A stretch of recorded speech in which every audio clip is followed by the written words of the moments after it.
Welcome back, boys and girls. Let's go ahead and dive right into our novel study, Bell Bandit, and we're going to be starting with chapter 7, Chickens. Jessie looked up from her notebook as Evan walked into the living room. She and Maxwell had spent most of the day walking all over Grandma's property looking for someone to spy on. Now they were watching Get Smart, while Jessie wrote important notes that would help them with their spy mission. They'd finished watching the episode of Diplomat's Daughter and were about to watch the one where Maxwell Smart disguises himself as a giant chicken. At the top of the first page of her notebook, Jessie had written The Bell Bandit, which she thought sounded just like a title of a real episode from the show.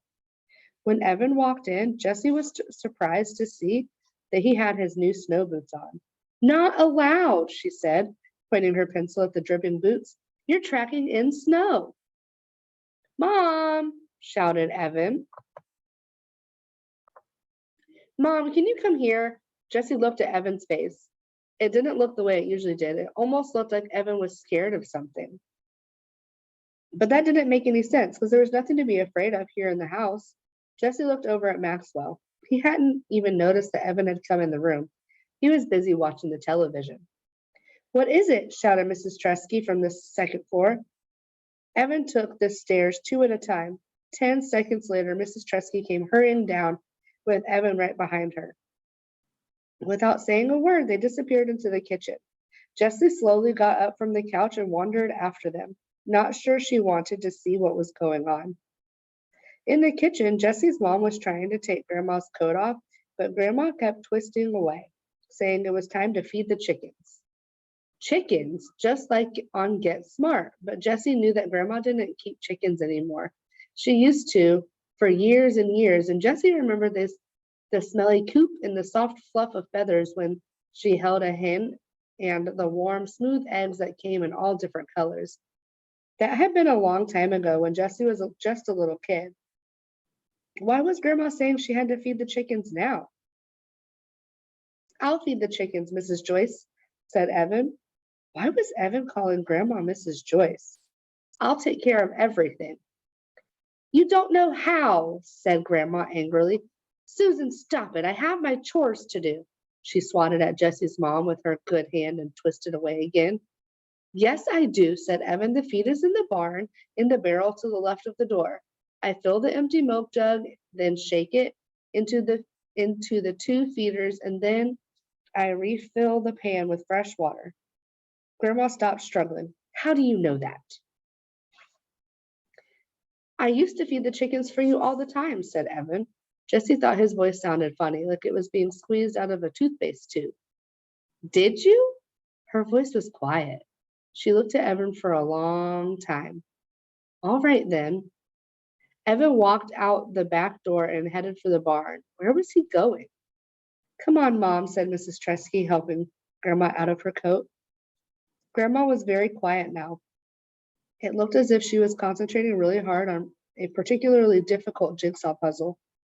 Mrs. Tresky led Grandma out of the kitchen. Jessie followed them into the living room and watched them go upstairs. "You don't see that every day," Jessie murmured.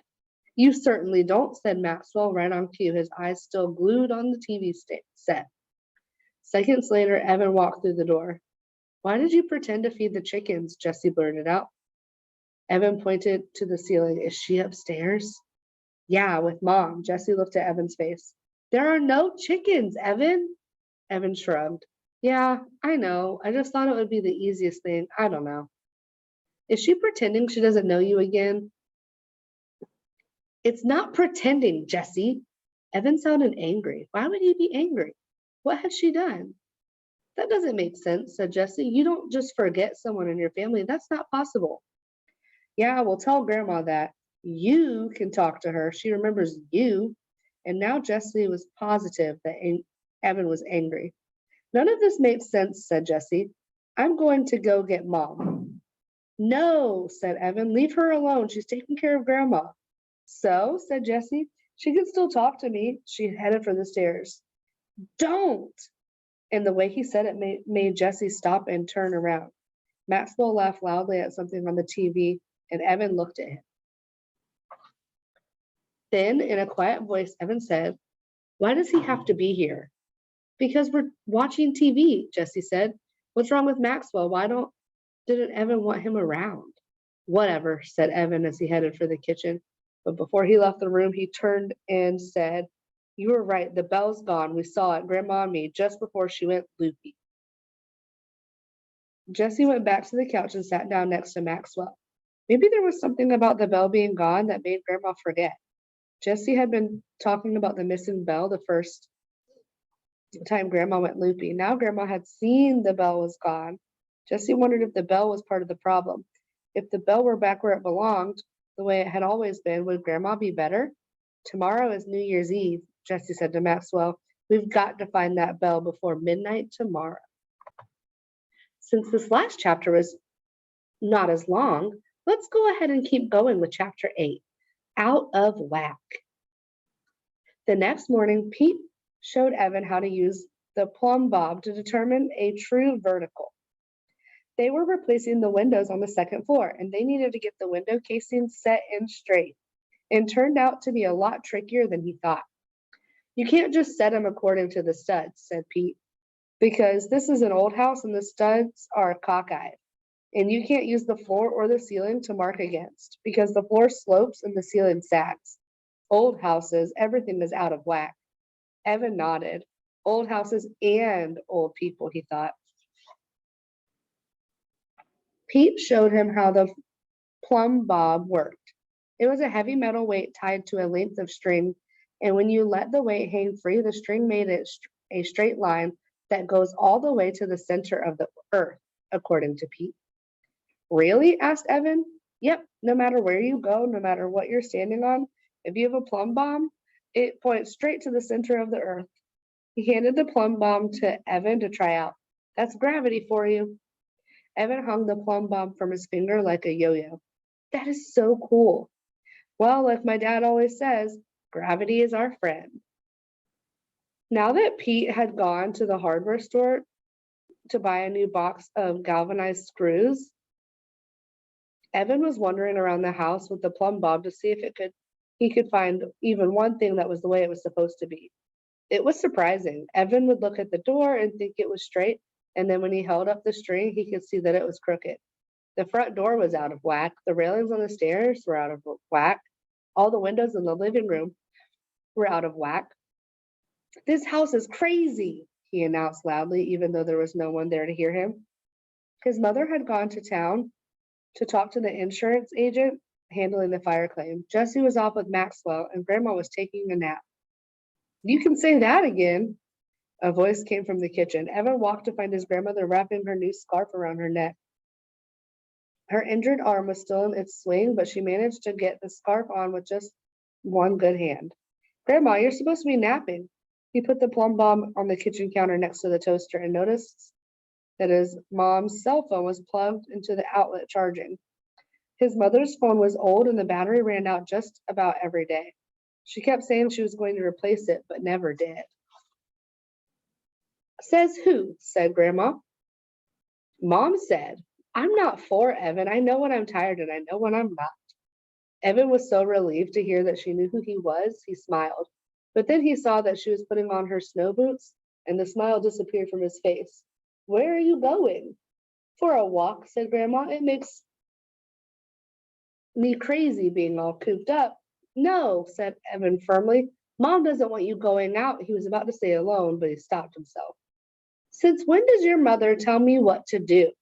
Grandma had gotten both boots on her feet and was now reaching for her dark green barn jacket. She slipped her good arm through one sleeve and buttoned the loose coat over her injured arm. Evan was surprised to see how quickly and easily she managed the buttons. His grandma really was amazing. "Please don't go, Grandma," said Evan. "It's getting late. It'll be dark soon." "I'll be quick. I just need to stretch my legs and see the sky. The trees are calling to me. Can't stand being in the house all day." She was going. Evan could see that there was nothing he could do to stop her. That panicked feeling came back. Something bad was going to happen. How could he stop it? What was he supposed to do? "I'll come with you." "Fine, but be quick. There's not much daylight left." I'll wait for you out front. Grandma pulled her hat on her head, looped Jessie's scarf once more around her neck, and walked out the back door. Evan slipped his coat on first and checked to make sure he had both gloves in his pockets. Then he started to hunt for his boots. One of them was in the boot bin, but the second one was missing. He emptied out the entire bin, looked underneath the bench, and even checked in the kitchen, but the boot was nowhere to be seen. After 5 minutes had gone by, he finally thought to look between the clothes dryer and the wall, and there was his boot, wedged in tight. He wrestled it out and got on his foot, then hurried out the back door around the house to the front yard. But Grandma was gone. Oh no. What are your predictions? Where's Grandma? What's going to happen next? I can't wait to keep reading with you to find out.